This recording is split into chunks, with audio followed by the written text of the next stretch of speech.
public education. I know you guys have some great public schools there in Hamilton County. Yes, if I could speak to one thing that is surprisingly, there's actually New York Times articles about this.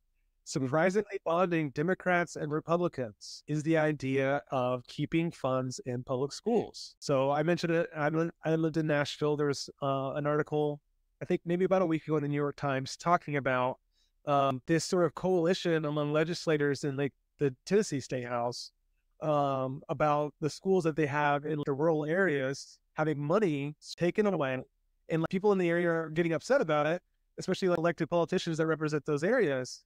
And what you're seeing is that public schools, we've always known, have been a foundation to education, towards just so many different things. But what's happening is that because so much money is going now to these voucher systems, it's starting to like really awaken these, you could say parents, you could say teachers in these rural areas where like they don't have a choice to send their kid to like another, like a private school. Like I'll use my community, for example, like Cicero.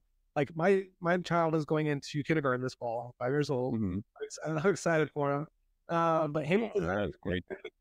yeah, he's great and he's excited. But yeah, I mean, this community that we have here, like, only has Hamilton Heights as like a school option. And if we keep like draining resources from our public schools and going to private schools, you're actually seeing that like this is foundational to this community, and people actually take really big pride in these schools and paying our teachers a decent wage.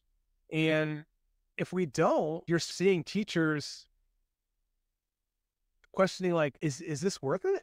Like I don't know if that's fair to say, but like these teachers are like, if we're not going to get increased wage, and then second of all, you have legislators saying like maybe they should like carry firearms to defend themselves. Like if you keep heaping all this stuff onto educators, like it's just not right. And I just want to be a voice for keeping the money in the public schools. Obviously, it seems common sense, but that's one thing I feel passionate about.